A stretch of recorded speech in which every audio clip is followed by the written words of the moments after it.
Zach Wilson is not an NFL quarterback, and it's not like he's mid or has a low ceiling or you can win with him, but not because of him. None of that.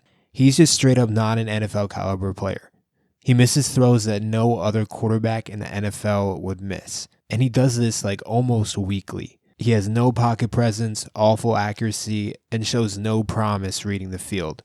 I think it's time for the Jets to admit that they made a mistake drafting Zach Wilson second overall. Yeah, I don't wanna roll. Yeah, I don't wanna scrap. Yeah, baby, hit me up. Yeah, baby, hit me back. Yeah. When I watch Zach, I come away just shocked at how bad he can be.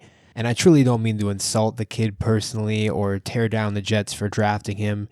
He does have a smooth release and the ball does fly off his hands and he's very slippery in the pocket. And I can kind of see the Mormon Mahomes vibes that he got pre-draft. But the way I would put it is, let's say Patrick Mahomes was created in a lab with the sole purpose of being the best quarterback in NFL history. Zach Wilson is more like the failed stage 3 prototype that was created in the early trials and tossed away. And it's very normal for teams to do that. They see a minor resemblance of a star player and they just assume he's the next insert superstar QB. And people thought Zach was the next Mahomes, so he went second overall. And they thought Pickett was the next Burrow, so he went in the first round. And now they'll think Will Levis is the next Josh Allen, so a team will probably reach on him in the upcoming draft. So the Jets are not alone in this. It happens. Most quarterbacks fail, to be honest. It's a tough position, just the way it is. The saddest part of this story is the Jets seem to have absolutely nailed every other aspect of the rebuild, except for maybe the most important part. And for those that may be saying this is too early, I get it. But in this case, I don't think it is. And it's clear that people in the Jets organization agree with me on that, as Robert Saleh has already come out and refused to commit to Zach Wilson as the starting quarterback for the Bears game this upcoming Sunday.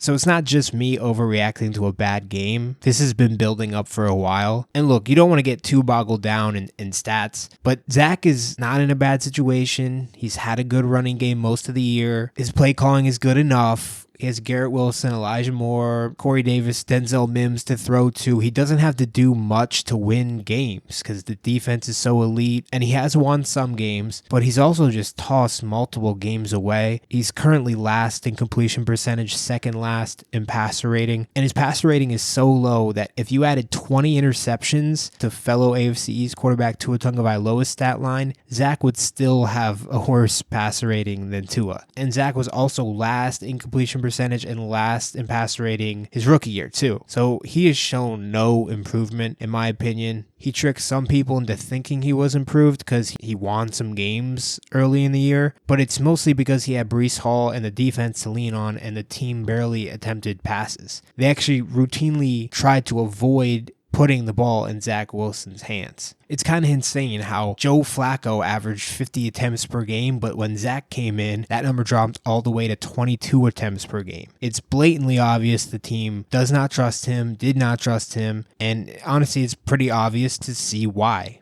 Now, I don't want to destroy a young quarterback for struggling against Bill Belichick because that happens routinely.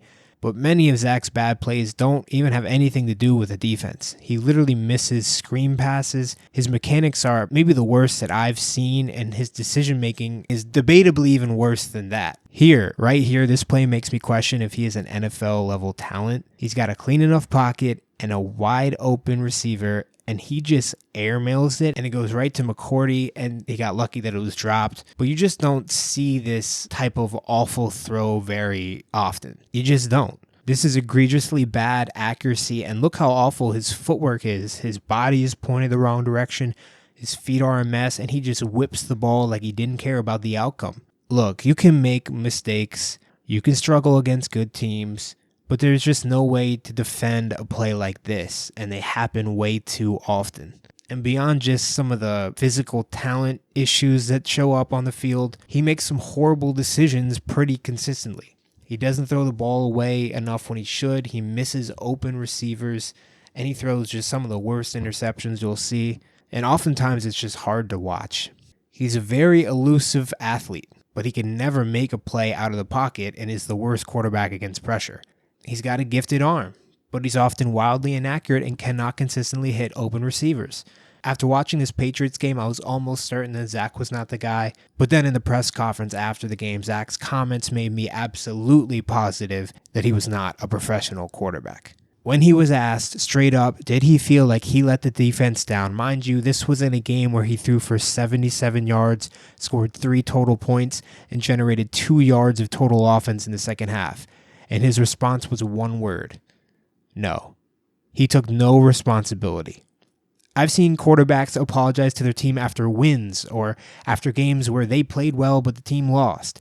Zach played awful, cost his team the number 1 seed in the AFC and the division lead, and he couldn't even muster up even a half-assed apology. Zach's failures as a player and his second overall pick are not all his fault, but his failures as a leader and a human are all on him. He's not about the team. He's not about self-improvement.